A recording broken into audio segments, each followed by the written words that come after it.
A carta de Paulo aos Colossenses foi escrita durante um dos aprisionamentos de Paulo por anunciar Jesus como o Senhor ressuscitado. E a carta é dirigida a um grupo de pessoas que Paulo nunca conheceu, que faziam parte de uma comunidade que ele não havia iniciado. Essa igreja em Colossos foi iniciada por um colaborador de Paulo, chamado Epáfras, que era dessa cidade. E Epáfras tinha visitado Paulo recentemente na prisão e lhe deu boas notícias sobre os colossenses. Mas ele também mencionou algumas das pressões culturais que os tentavam a se afastar de Jesus. E assim, Paulo escreveu essa carta para encorajar os colossenses a abordar as questões mencionadas por Epáfras e depois os desafiou a uma devoção maior a Jesus. O conceito e o fluxo da carta são bem fáceis de seguir. O movimento de abertura se concentra em Jesus como o Messias exaltado. Paulo então mostra como seu sofrimento na prisão é para Jesus exaltado. E então ele aborda as pressões que tentam os colossenses a se afastarem de Jesus. Depois disso, ele explora um novo modo de vida que a ressurreição de Jesus criou para eles. Então, a carta começa com duas orações. Paulo primeiro agradece a Deus por ter ouvido de Epáfras que os colossenses têm sido totalmente fiéis a Jesus, mostrando amor a Deus e ao próximo, tudo por causa da esperança que tem na nova criação que Jesus tem reservado para eles. E então ele continua orando para que eles cresçam em sabedoria e em compreensão sobre Jesus. E aqui, Paulo coloca um poema para ajudar os colossenses e nós a fazer exatamente isso. É a peça central do capítulo 1, um poema sobre o Messias que foi crucificado e exaltado. Tem duas estrofes paralelas e é cheio de linguagem e imagens dos livros de Gênesis e Êxodo, dos Salmos e dos Provérbios. A primeira estrofe fala como Jesus é a verdadeira imagem de Deus. Nele, o caráter pleno e o propósito de Deus são demonstrados em um ser humano. Ele é o primogênito, uma frase do Antigo Testamento sobre o estatuto real de Jesus sobre toda a criação.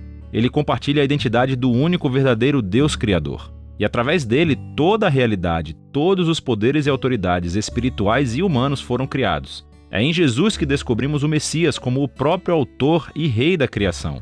E assim, na segunda estrofe, também descobrimos que ele é o único que pode trazer uma nova criação. Ele é a cabeça de um novo corpo, referindo-se ao povo de Jesus, que é a nova humanidade exemplificada através da existência da sua própria ressurreição. Nele habita a gloriosa presença do templo de Deus. E assim, é através da morte e da ressurreição de Jesus que Deus se reconciliou com toda a humanidade, com todos os poderes espirituais, com toda a criação.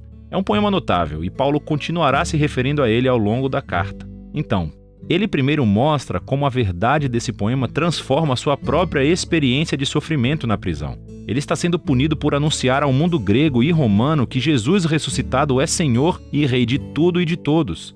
E assim, o seu sofrimento, pensa ele, não é um sinal de derrota, mas sim a maneira dele participar do sofrimento de Jesus como um ato de amor. E desse modo, as suas dificuldades são na verdade motivo de alegria. Ele está preso pela notícia surpreendente que o Messias ressuscitado de Israel está criando uma nova família multiétnica e muito mais.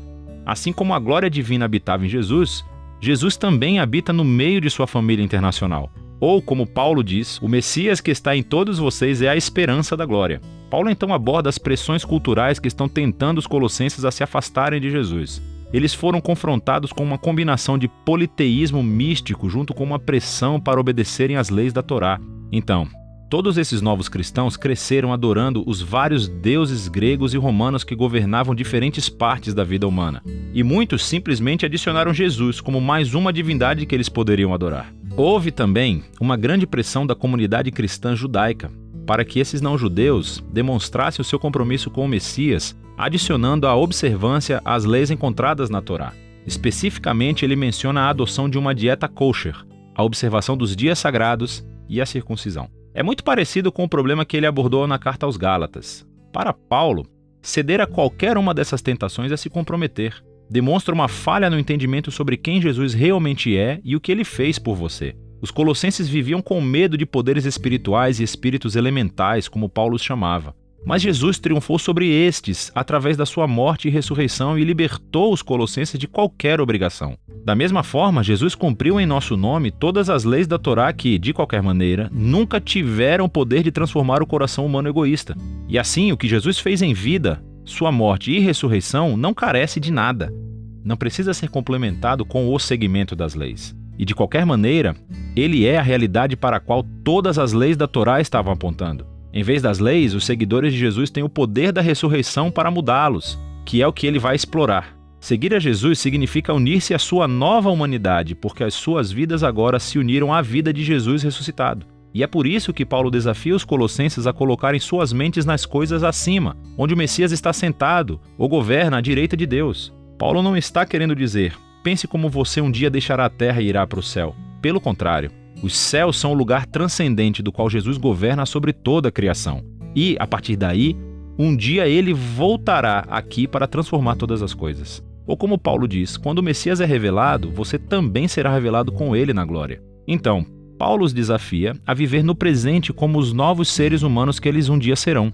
Ele usa a imagem de sua antiga humanidade caracterizada por uma sexualidade distorcida e um discurso destrutivo.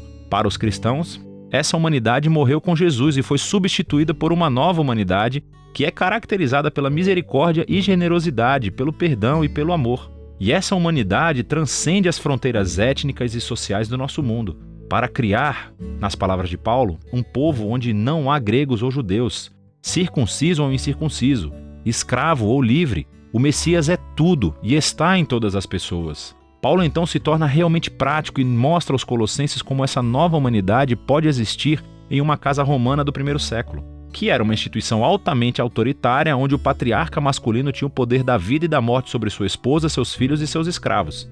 Não é bem assim uma família cristã. Aqui, o Jesus ressuscitado é o verdadeiro Senhor. E assim, no Senhor, a esposa permite que o seu marido seja responsável por ela.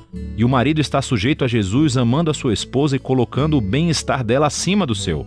Em um lar onde Jesus é o Senhor, os filhos não são objetos. São chamados à maturidade e ao respeito. E os pais devem criar seus filhos com paciência e compreensão. Cristãos que são escravos devem honrar os seus mestres humanos precisamente porque eles não são o verdadeiro mestre. Jesus é. E os cristãos que têm escravos devem entender que esse escravo não é sua propriedade, mas sim um membro do corpo de Jesus a ser honrado e incluído em amor. Aqui Paulo está indo por um caminho muito difícil. Ele está reformulando a instituição romana mais básica em torno de Jesus, que a governa através do amor ao próximo. E assim, embora ele não tenha abolido a estrutura do agregado familiar, o Messias exaltado exige que seja transformado. Quase além do ponto de compreensão para qualquer romano que vive em Colossos. Você pode ver isso mais claramente na conclusão da carta. Após um pedido de oração, Paulo aplica essas instruções sobre escravos e mestres cristãos. E descobrimos que Tíquico é quem leva e lê a carta aos Colossenses. Ele é acompanhado por um certo Onésimo, que foi um ex-escravo de um cristão colossense chamado Filemão. E descobrimos, por outra carta endereçada a Filemão, que Onésimo havia escapado de seu mestre. Era um crime digno de prisão. Mas Paulo pede a toda a igreja para saudar Onésimo como um irmão fiel e amado no Senhor. E então, na carta a Filemão, Paulo diz que ele deveria receber Onésimo não mais como escravo, senão como um irmão. Ele termina a carta em grande estilo. Na carta aos Colossenses, Paulo nos convida a ver que nenhuma parte da existência humana permanece intocada pelo domínio amoroso e libertador de Jesus ressuscitado. O nosso sofrimento, a nossa tentação de abdicar os nossos valores, do nosso caráter moral, a dinâmica em poder em nossos lares, tudo isso deve ser reexaminado e transformado. Somos convidados a viver no presente como se a nova criação tivesse realmente chegado quando Jesus ressuscitou dos mortos. E é disso que se trata a carta aos Colossenses.